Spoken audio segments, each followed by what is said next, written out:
those who follow us right here in Kigali, Rwanda. But apart from what I came for, there's one thing that I'm excited about. There's a young man, a Liberian, from my very community in Ominga, Liberia, and he's one of those who follow our activities online. And he's been here for steady since 2001.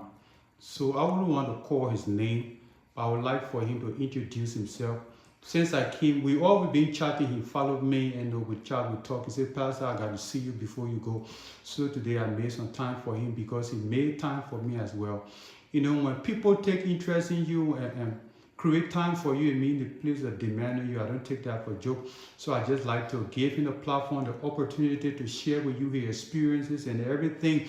And remember, Joe is graduating on Friday with MBA from the Kigali Independent University. His number is on the screen.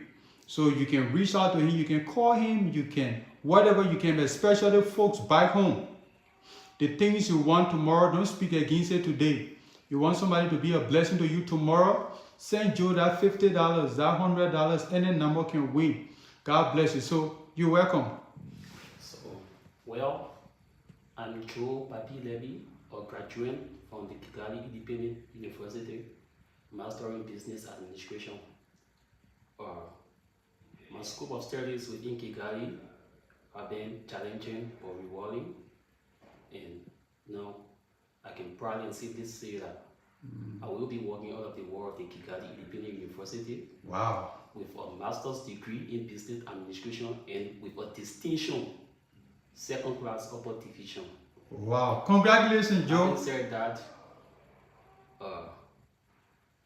the studies in Kigali here is more practical. Okay.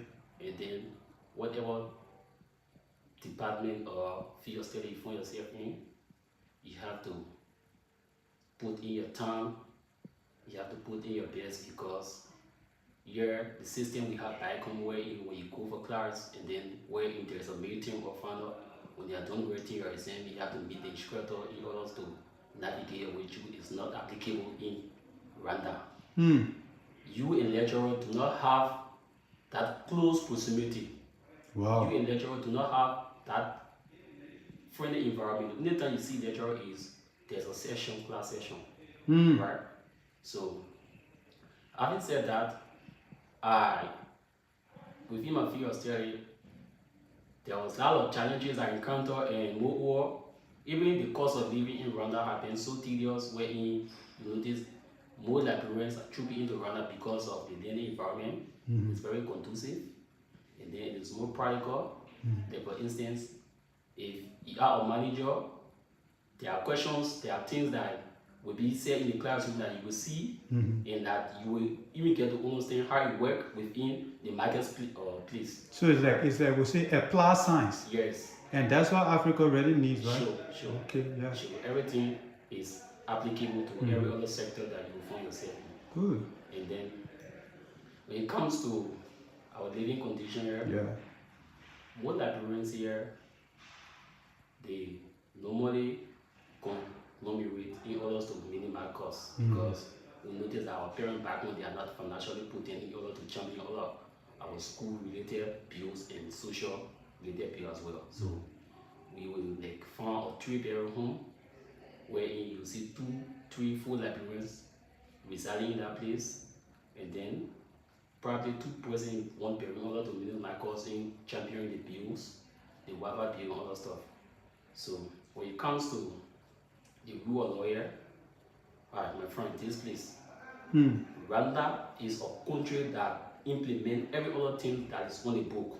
Wow. When you leave from Liberia, you come to Rwanda, you have to work in accordance with the policy, the regulations that your administration will give you, right?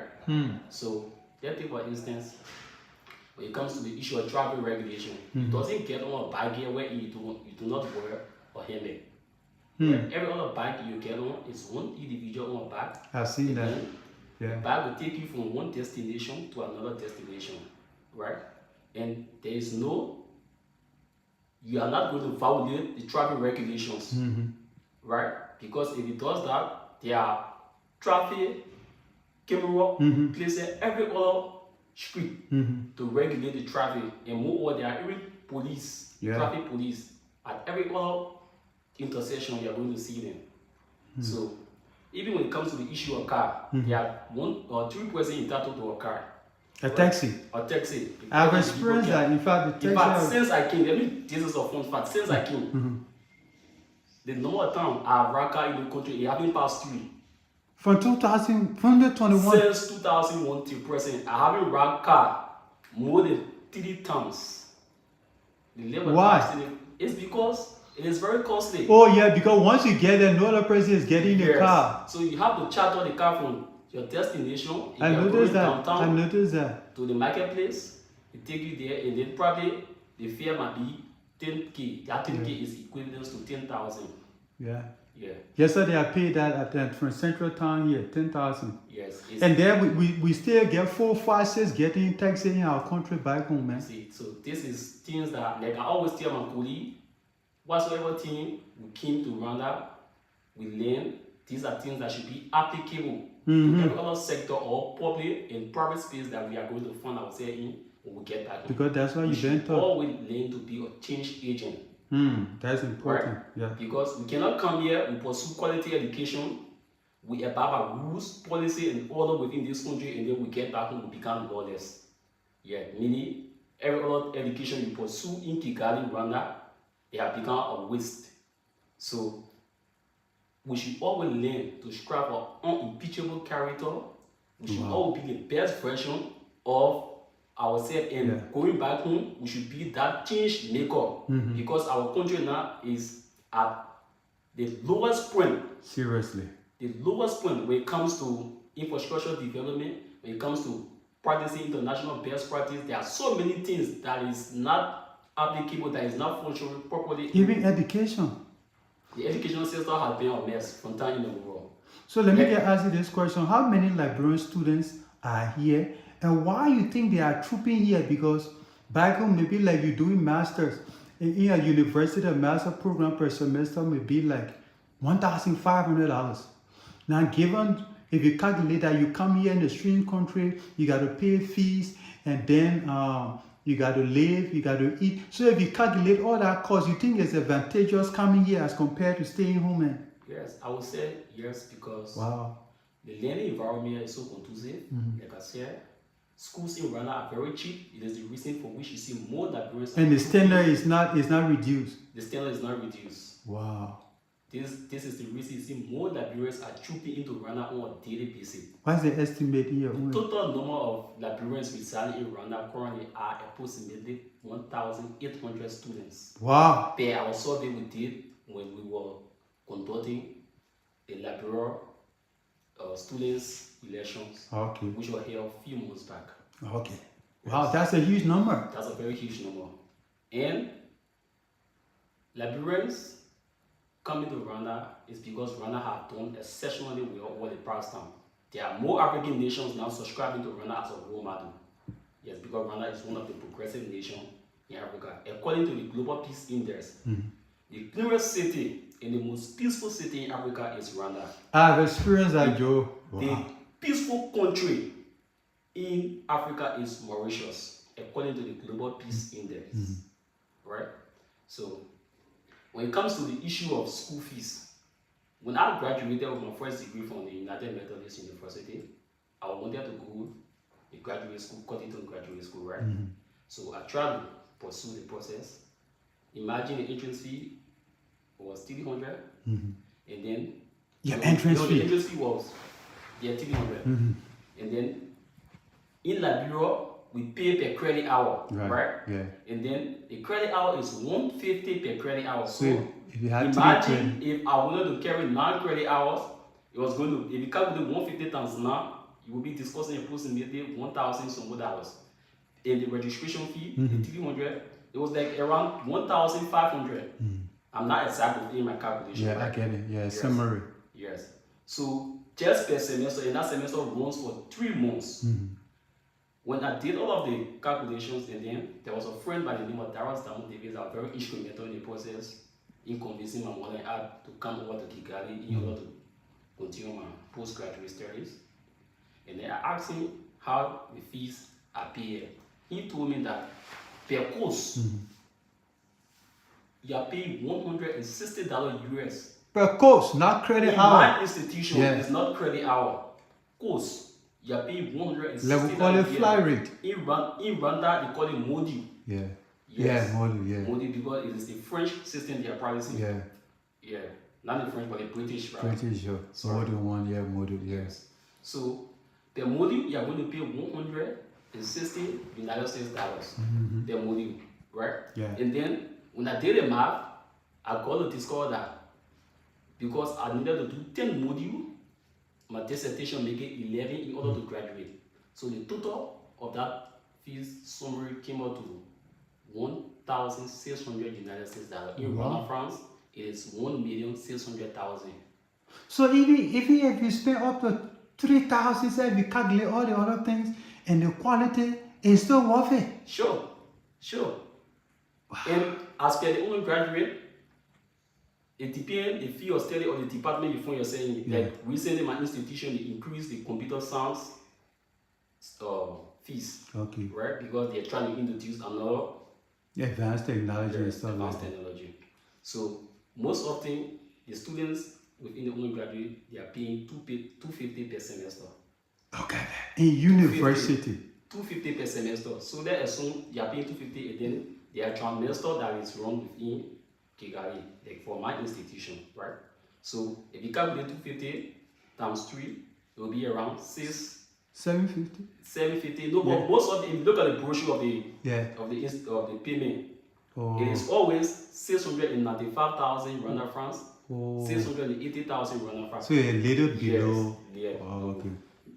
But as per the computer science students, which is the IT student, for them it should be around 700 to 750. So schools are very cheap. That's very cheap. That's insane. Very especially cheap. For degree program.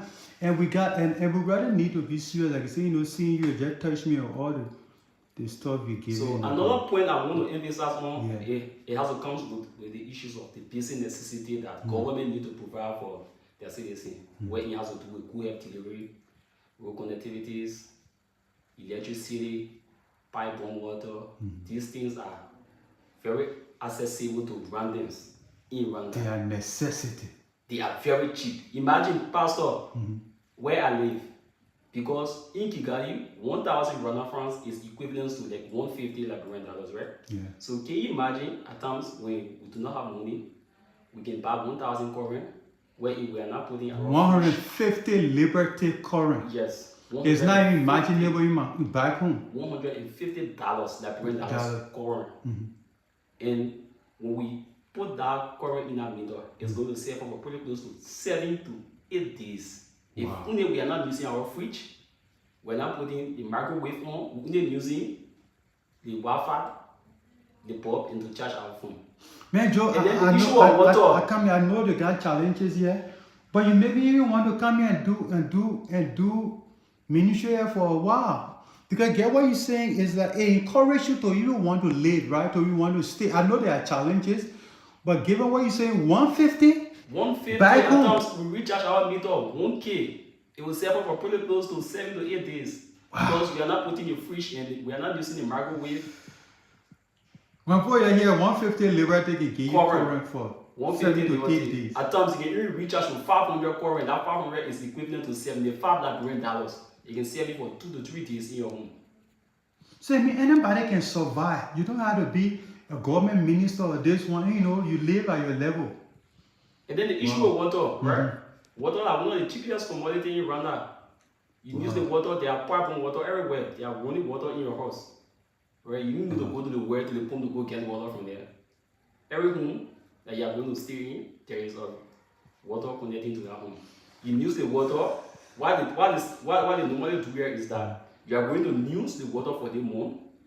When the month comes to an end, then the Rwanda government will bring their bills.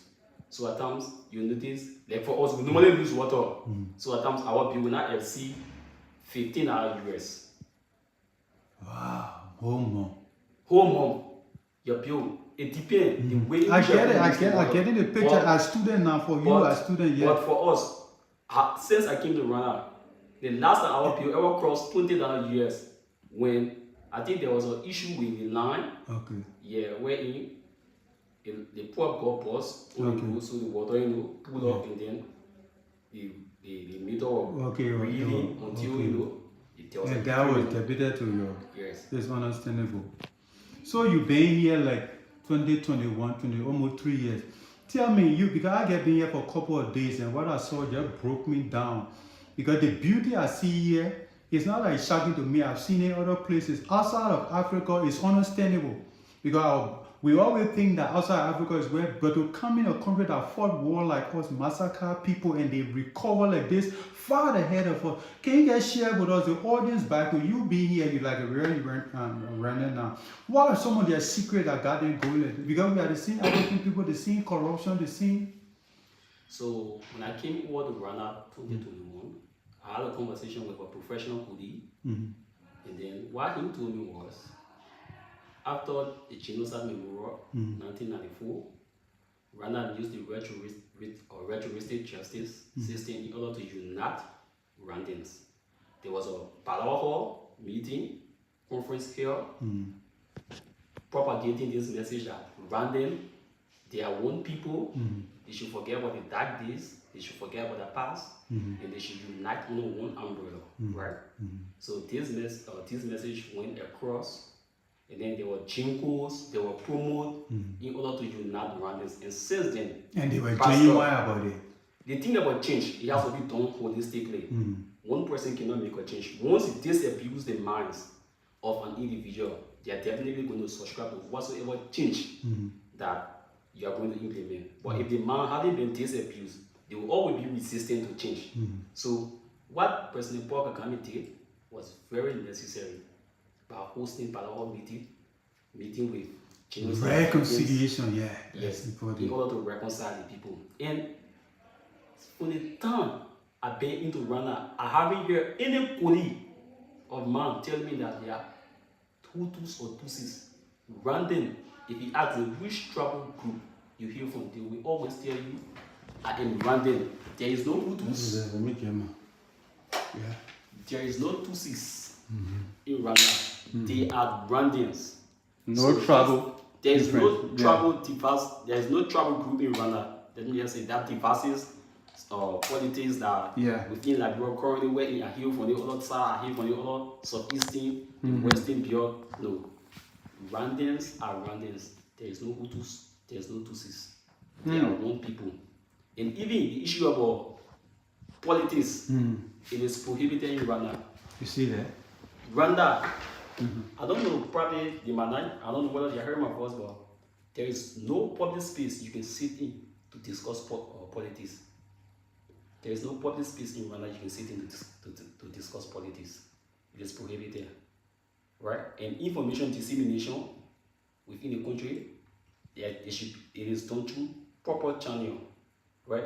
You can just go about giving out information or disseminating information to your Facebook audience without meeting the requisite authority. So it's like because of what happened in the horrible past, they learn from it. They don't want to repeat it. That's why these things are controlled, right? Certainly. And I think before you continue, and there where our own country we need to come from is like we don't even know what brought the war. Because we keep doing the same thing over and over. Because we got Facebook, freedom of speech, people get abused and misuse it.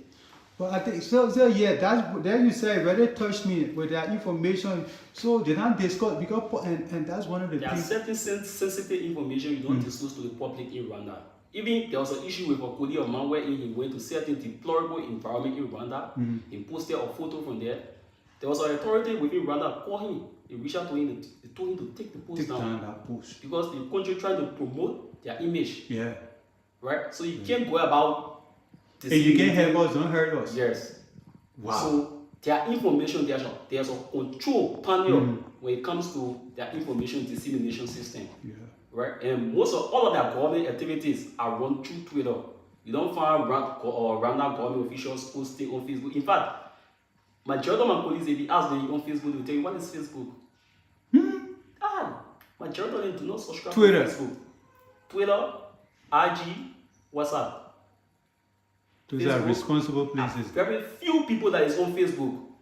But my professional colleagues from my department, they are not on Facebook. WhatsApp, IG, Twitter. That's where you can find it. Wow, Joey, it was good just meeting you to share with us and see where, but I'm telling you, he living it, he's experiencing, but a few days I've been here, we far behind, but we got to go beyond politics. That's why those of us who thinking, say, where Ambassador Bwaga is going to be overnight, the thing has to be a system and a foundation. Like he said, every one of us got to be holistic. Not few person. Every one of us got to decide. And young people like Joe, and that's what we need to do. Like, bro, if I were in a place of influence, especially with government, these like bros who are studying abroad, like in Rwanda, in China, and other places, we need to start scouting them and bringing them back home.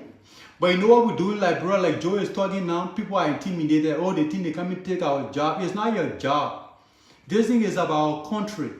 Every one of us, we need to give space to the younger generation and inspire and encourage them and not suppress them. To come here 3 years in another person's country, as cheap as it may be, man, it takes sacrifices, it takes mental toughness. So I'm really proud of you, Joe. And can you give any parting word, any last thing, or any other thing that we didn't talk about, you just want to say to friends who are here, those who want to come, and to our government back home, and those who are watching? So, well, I would like to close by saying, we, the diaspora that came to pursue quality education, residing in East Africa, India, Morocco, China, we are looking for in coming back home to serve in whatever public or private space that will be given to us. And whatsoever thing that we learn within our field of studies, we are going to do our best to ensure that Liberia reach the mark that Liberia should accelerate as compared to other African nations. This can only be done holistically, like I said, right? Yeah. So I would like to urge all of my friends back home to remain calm. They should keep soaring. The best is yet to come, but in so doing, you have to step out. You have to be, you have to create an enabling environment in order to navigate your way through, right? Yeah. Because living from Liberia to come over here, it didn't happen by magic. Still friend, I was reaching out to people, and then as God will have it, today I can safely and proudly say that I am a master's degree holder. So these were done through perseverance, dedication, consistency, and most of all, I was very tenacious within the process.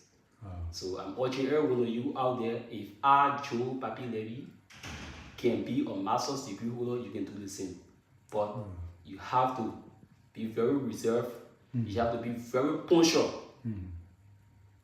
So, for the sake of time, I will stop at the junction. Thank you, man. I can't stop talking to you, smart young man, and good to see you. So Joe is going to be with me today. In fact, I'm going to be with him. So he's going to take me to town, 1 or 2 places, and do 1 or 2 things.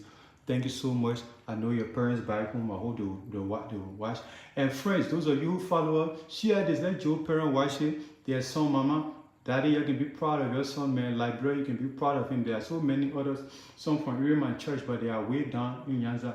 And then we can be proud of them, man. Let's encourage them. Let's encourage our young people. But one thing I can say, if Rwanda can do it, they fought war like us, massacre people. They've gotten over that. They're going way ahead. They've used the past and the experience from there to do better, to do it right. We can do the same. And you know what, Joe? And my visit, my trip, my mission to Rwanda has inspired me. I have been taking initiative before, but I'm going to even do it more.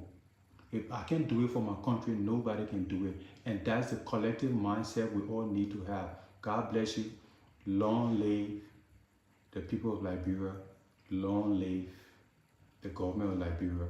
And then long live the people of Rwanda. Thank you for giving our children, our young men and women the opportunity to come here and learn. Thank you for inspiring us and showing us the way to do it. God bless your leadership. God bless the government. God bless your people.